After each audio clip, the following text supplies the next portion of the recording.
Produced and distributed by the National Organization for the Reform of Marijuana Laws in Washington, D.C. This is your daily audio stash, the growing truth about cannabis.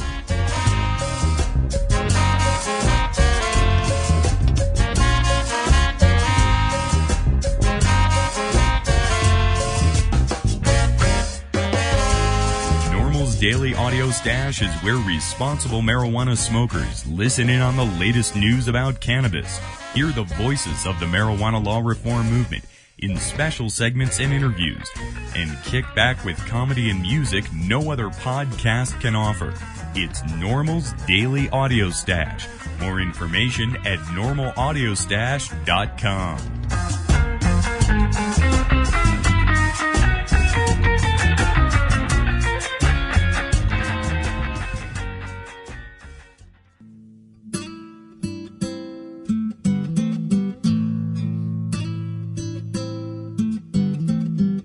From Washington, D.C., the belly of the anti-marijuana beast. Season's greetings from NORML staff and the board of directors. To you and yours.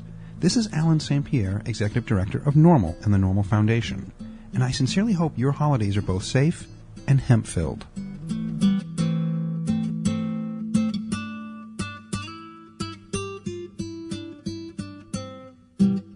Hi, this is NORML founder and legal counsel Keith Stropp, wishing you a happy holiday from NORML. Let's use this time with family and friends to rededicate ourselves to ending marijuana prohibition and stopping the arrest of responsible marijuana smokers. Happy holidays.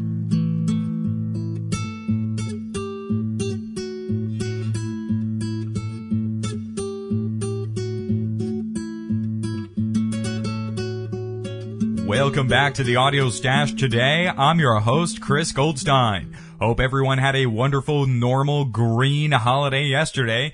We'll have brand new Audio Stash episodes for you all week long, so fire up those brand new iPods and get downloading our new and past episodes. First up today in the show is award-winning blogger, attorney, NORML Legal Committee member Geraldine Merritt. Her blog is very, very popular. Maybe you've heard of it out there. It's called TalkLeft.com. Today we're going to hear Geraldine Merritt's speech to Safer supporters in Denver this October. Our next speaker is Geraldine Merritt, who is a graduate of the University of Denver Law School.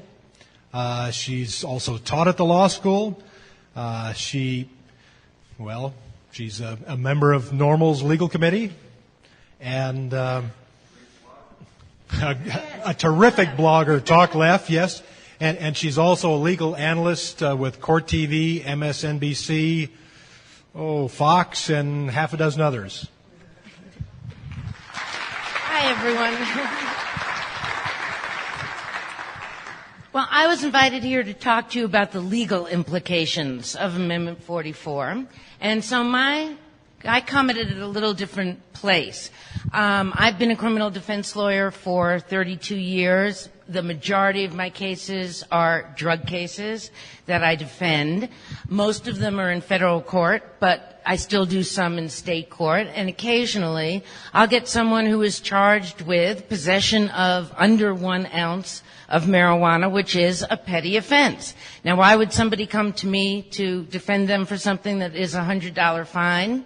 Usually because they're a doctor, a psychiatrist, or somebody that can't afford to have this on their record. And I think what's important to realize, and what a lot of people don't realize, is that even though it's a petty offense, even though it only carries a $100 fine, it's a crime. You get a criminal record. And when you are your ages, and I have a child who is your age, and after spending all of this money to put somebody through college, after pushing them from elementary school on to be the best that they can be, and then if they were to be arrested for possessing up to 1 ounce of marijuana, it goes on their record. Colorado, by the way, does not have a statute for expunging felonies. I don't know if all of you are aware of that. But unless you have been charged with a crime and all of the charges have been dismissed, you can't get an expungement in Colorado, even 25 years from now. And when you go in to get employment, when you go in to get housing, they don't just say, have you ever been convicted of a felony? They say, have you ever been charged or convicted of a crime? A petty offense is a crime. You would have to answer yes. Now, let's say you get a deferred judgment, and let's say that thereafter you can, because you don't have a permanent conviction on your record, you get to go in and you get to seal your record. So you think that sealing your record, you think that an expungement is going to prevent anyone from finding out about your criminal record? Not in this electronic age. It is not going to. Why? Because courts sell criminal records. They sell them to companies that maintain the databases. There's ChoicePoint, there's Axiom, which is the subject of a big lawsuit right now. And in the old days, when I started to practice law, in fact, Colorado actually did have an expungement statute then. It wasn't removed until the mid-'80s. But records were kept in courthouses. They were paper records. They were in a police station. And when a judge issued an order sealing a record, it made its way by mail, by hand delivery, and the police officer would have to go to his file, pull out the record, tear it up, throw it away, no more record. The court would have to stamp this thing expunged, stamp this thing sealed, and stick it away. That doesn't happen now, because the minute you are arrested, the minute you are charged with a crime, the minute a criminal action is lodged against you and filed, whether it's in the city and county of Denver or whether it's in the city of Telluride, anywhere, it becomes a public record. That record is accessible. That record will be purchased by Axiom, by ChoicePoint, by Lexis, by whoever wants to keep track of those records. And so by the time the judge gets around to your case 6 months later when it finally comes up for hearing and your case is expunged or your case is sealed if it's a deferred judgment, by that time, these record companies have had the information about you forever. And when you go and fill out an application for employment and you answer that question, no, I've never been charged or convicted of a crime, and the employer runs a record check through Cizen, through ChoicePoint, or through Axiom, they're going to come up with the fact that you were arrested for possession of up to 1 ounce of marijuana. And you're not going to get that job. Why? Because they think pot is so bad? Probably not. Because you lied. Because you thought the record was expunged. You thought you didn't have to tell them, and you're not going to get the job. That's one of the big problems that I see with this. Another thing is, law enforcement would have you believe that they don't really care about marijuana, that marijuana enforcement is actually on the decline, that they don't really arrest. As Alan pointed out, the statutes show, these figures show more people are being arrested for pot these days rather than less. But let's talk about what your Congress is doing. How about the 5 years for passing a joint bill? Do you all know about that? Let me tell you that I think the most dangerous man in Congress these days is a Republican named James Sensenbrenner. Part 2 of the bills that are currently pending in Congress, one of them will make it a felony and a mandatory 5-year sentence for you to pass a joint to someone who has been in drug treatment. And you're responsible for knowing that that person has been in drug treatment. 5 years. How about a lot of you are college students? Same Sensenbrenner, 5-year mandatory minimum, snitch or go to jail bill. This says that if you are on a college campus and you have information about someone in your dorm or someone on that campus engaging in a marijuana offense and you don't affirmatively call the police and tell them, it's a mandatory minimum 2-year sentence. I said 5 before, I meant 2. These are the bills that are currently pending in Congress. So to think that if you guys do not send a message on November 7th and register how you feel and tell your government that you want them to get off the enforcement end, that America cannot jail itself out of its drug problem, that the criminal justice system is not the place to treat people who have drug abuse problems, this is where you're headed. And I haven't even begun to talk about the narco-terrorism bills that are coming and how that those don't even just apply to terrorists, they apply to everybody. Look, if you are not an American citizen and you get convicted of a minor drug offense, no matter how minor, get out of here. You're going to be deported, particularly if you're an undocumented resident. And by the way, let me just say, even though this is another topic, the phrase is not illegal alien. The phrase is undocumented resident. They are people who have not committed a crime. They are people who are here in violation of a civil ordinance or a civil law that says they have to be here upon a valid visa. So they are undocumented residents. It's just the politically correct term. I thought I'd want to do that. Now, let me go on to Amendment 44. I want to talk about what it does and what it does not do. It does one thing. It says that adults may possess up to 1 ounce of marijuana, period. It takes away the $100 fine. It removes it from being a petty offense. You can't have a criminal record because of it. But that's all it does. Let's talk about what it won't do. It won't let you take out a joint and smoke it at Red Rocks. You cannot smoke in public. That would still be a crime. You can smoke it in the privacy of your own home. One of the things that makes me the angriest, and one of the reasons I did want to speak here tonight, was because of the misrepresentations going on in the Blue Book, which is what the legislature sent out when it sent out its voting booklets to tell you all what each amendment is. And it contains the misrepresentation, in my opinion, whether or not technically correct or not, and I don't think it is, that this amendment would allow people to give marijuana to those between 15 and 18 years of age. They say it doesn't prohibit transfer to a minor as long as the minor is over 15. And that ignores a very big statute in Colorado, and that's called contributing to the delinquency of a minor. In Colorado, it is a felony to contribute to the delinquency of a minor. Even if Amendment 44 passes, it will still be illegal for any minor to possess or to sell or to transfer marijuana. So since the minor is committing a crime, if you're the person who gave it to the minor, you're committing a felony. Was that clear, or should I say it again? Clear? Okay. So that is disingenuous, and that makes me mad, because I don't like to see hypocrisy. I like to see our government tell the truth. I don't care whether you smoke dope or you don't smoke dope or any of that. That's not really my issue. My issue is the law and the best use of our criminal justice system and our resources, and the fact that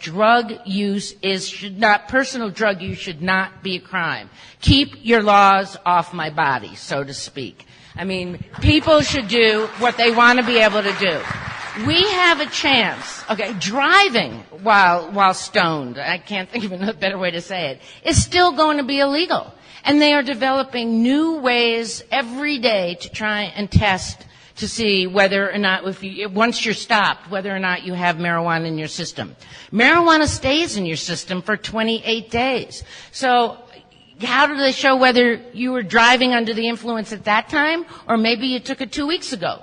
Okay, there's really no way to do that. But the point is, it's still going to be a crime. It's still going to be a crime for somebody who is a minor to possess it, to use it, and so we should be truthful about it. And somebody asked before, are there any other states that have legalized the recreational use of marijuana? And the answer is no. Not one state, in not one state have voters gone to the voting booth and said, we want you not to make possession for personal use a crime. You have an opportunity here. You kids are the future. You have the ability to tell the government, keep your laws off what I do in the privacy of my own home and with my friends when I am not hurting anyone else. As Mason said, no one has ever died from marijuana, okay? It is not a danger. It is a health problem, if it's a problem at all. So go to the voting booth. How many of you are registered to vote in Colorado? Go. Vote. You got to do this. Colorado can make history. Colorado can say, let's spend our precious criminal justice dollars on finding and locking up and penalizing the violent offenders, the predators, the rapists, the murderers. Stop wasting our money on non-violent drug offenses. Let's get it out of the criminal justice system. Thanks.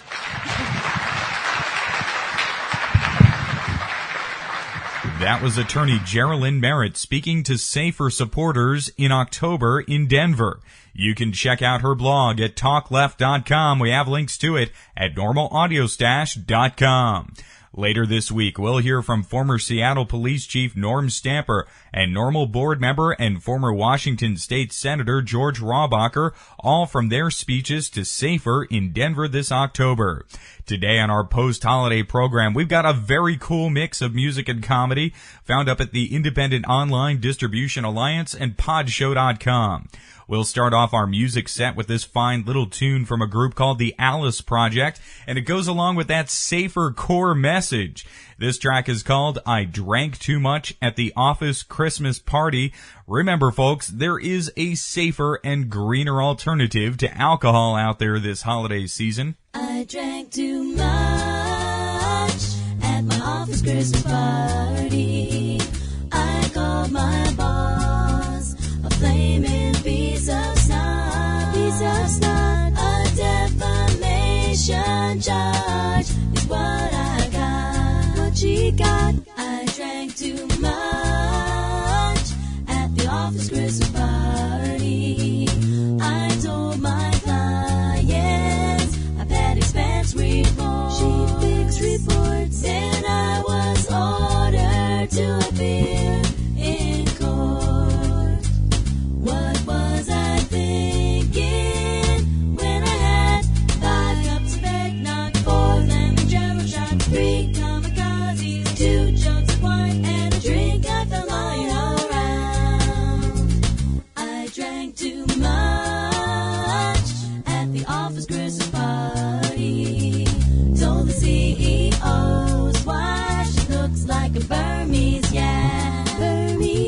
And now I share a cell with a girl whose name Matt. Like the truck. What was I thinking when I had 5 cups of eggnog, 4 lemon jello shots, 3 kamikazes, 2 jugs of wine, and a drink I found lying around? Don't drink too much at your office Christmas party. Just use your cell phone to snap a shot or two. So your idiot boss ends up in jail instead of you. Boo-hoo. I drank too much at the office Christmas party. Should stick to seltzer and a can of beer too. I drank too much at the office Christmas party. That was the Alice Project with I Drank Too Much at the Office Christmas Party. That track was found up at podshow.com. And next year, just bring the vaporizer to the party, maybe instead of wine. And next up today, here's one from our great friends and fellow legalization activists, the Cottonmouth Kings. This track is from the CD Hidden Stash 3, found up at the Independent Online Distribution Alliance. You can get all of the Cottonmouth Kings CDs at Suburban Noise Records. We have links to them at normalaudiostash.com. Here's the Cottonmouth Kings with Gonna Get High.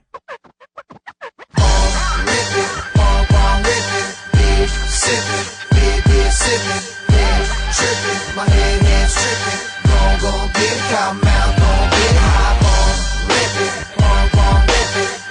sippin', sippin', trippin', my head's trippin', gon' get Cottonmouth, gon' get high. Stepping up to the microphone, batting down the hatches, buckle your wigs, daddy yes. I kick back, press cruise control, rolling down the highway, snapping lows, got flows out my nose, down through my nostril, a hostile rhymer with a posse-like glow. I do it my way, sidestep authority, a true freedom fighter for the silent majority. I was raised a thoroughbred stallion, soldier of fortune, sub-noise battalion. Daddy yes, I'm an old school pro, so pack another bowl, man, fuck 5-0. Prohibition, not no more. A presidential pardon gonna even up the score.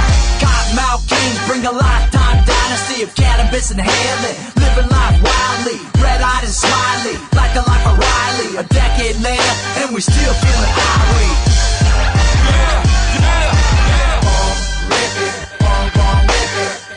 sippin', sippin', trippin', my head's trippin', gon' get Cottonmouth, gon' get high.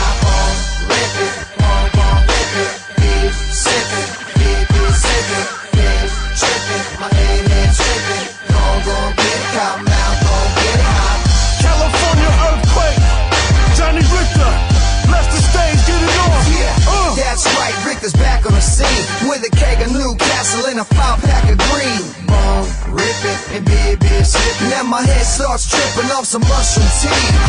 The walls are falling, kinda dripping down, and I'm staring in the mirror at my tatted detail. My head's spinning, now I'm feeling sick. For those who laugh, wanna thought they could eat a dick. That's right, Johnny Rick, sucker bitches eat a dick. We back to good times, drinking beer, taking hits. Stoners wreaking havoc, just an everyday thing. BSO baby, PTB's the claim. I still got game, I'm still ballin', still battle anybody on the basketball court ever since college. Can't fuck with a dog kid, the L-Dog legend. Hall of Fame status, people always said D-Lo was the baddest. Rip it, sippin', trippin', my head's trippin', gon' get Cottonmouth, gon' get high. Rip it, sippin', trippin', my head's trippin', gon' get Cottonmouth, gon' get high. It ain't over, it gets hotter. D-Lo, rest of mine, get it on. Y'all give it up for brothers, say don't front. I slow with the slow flow, yeah I got the skunk. The flavors in the funk, and the chronics in my lungs. If a hater's a hater, then a punk can get done. D-Lo sub-noise, that's clan for life. King Spade, we get high when we ride. Voodoo for my magic. Been dope for too long, smoke bombs when I grab You it. know Richard's got to have it if they're claiming the bomb. And here's another stoner classic, so get your smoke on. We can all get along if you follow my creed. Get drunk, take shrooms, and smoke a gang of weed. You see, live show it, so enjoy it while you can. Take planes around the world, take trains across the land. Keep it on pushing, keep it moving up. And if your drink goes missing, go and get another cup. Rip it, sippin', trippin', my head's trippin', gon' get Cottonmouth, gon' get high. Rip it, sippin'. That was the Cottonmouth Kings from the album Hidden Stash 3, found up at the Independent Online Distribution Alliance. You can get the CD and all the Cottonmouth Kings CDs at Suburban Noise Records. We have links to them at normalaudiostash.com. Next up today, here's a song from a NORML Legal Committee lawyer. That's right, our next track is from Ben Scales. Again, he's on the NORML Legal Committee, and he gave us this track to use over the summer. It's become a true favorite with our Audio Stash listeners. So as a holiday treat, here's Ben Scales with I'm Growing Marijuana in My Yard. I call this my coming out of the closet song. I'm not at all ashamed to say that I'm growing marijuana in my yard. Growing Got little pots of pipe spread out all over the lot, 'cause I'm growing marijuana in my yard. Well, I got the seed from Mexico, stuck it in some dirt and let it grow. I put it in my garden with my peppers and my peas, and I get all the smoke I need for free. 'Cause I'm growing marijuana in my yard. Growing marijuana in my yard. We keep it where no one can see, so let's keep this between you and me. I'm growing marijuana in my yard. 'Cause I'm growing marijuana in my yard. But I can't tell my boss or I'll get fired. I don't grow much, just what I use. I work all day, and when I'm through, I smoke some marijuana from my yard. Yeah.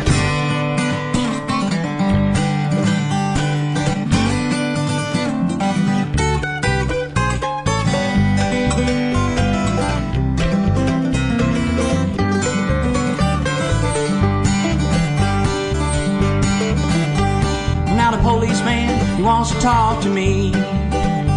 He says, how you gonna smoke up all that weed? He says, money's what you're in it for.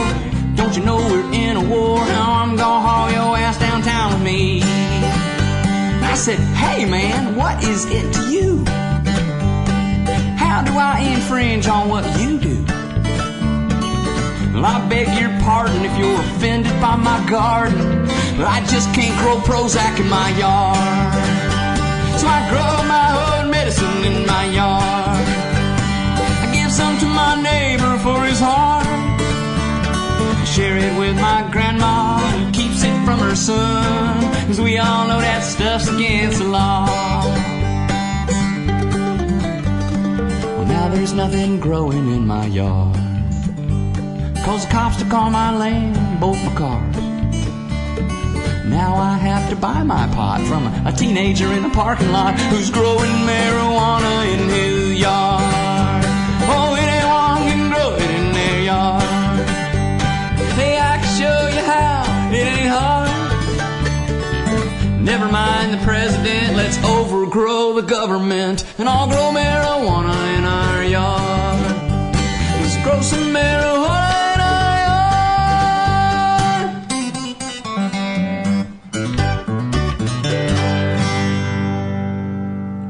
That was NORML Legal Committee member Ben Scales with I'm Growing Marijuana in My Yard. The fourth time we played it here on the Audio Stash, the truest listener favorite here on the program as far as music goes. Again, Ben Scales.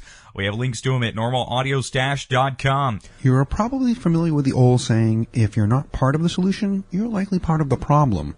Unfortunately, few marijuana smokers get involved in their own liberation. This is Alan St. Pierre, Executive Director of NORML in Washington, D.C.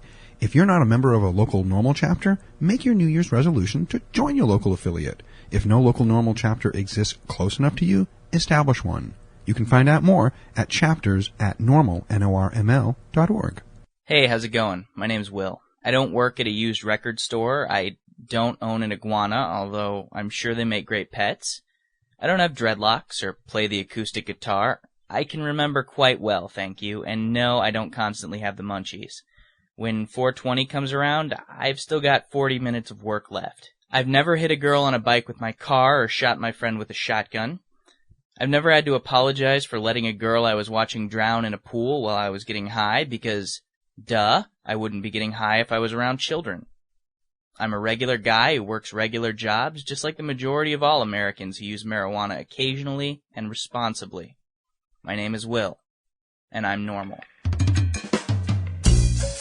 This has been NORML's Daily Audio Stash, the growing truth about cannabis. Thanks to Podshow.com for all the great pod-safe music. We feature the band Carne Cruda as our theme. Make sure you visit our website at normalaudiostash.com. That's NORMLAUDIOSTASH.com for more information about every day's show. Thanks Thanks to Red Aphid Interactive Media for the podcasting technology. We're back at 4:20 tomorrow. If you listen to the Audio Stash, cast your vote at Podcast Alley or other podcast directory services. I'm your host, Chris Goldstein. Thanks for listening today. See you at 4:20 tomorrow.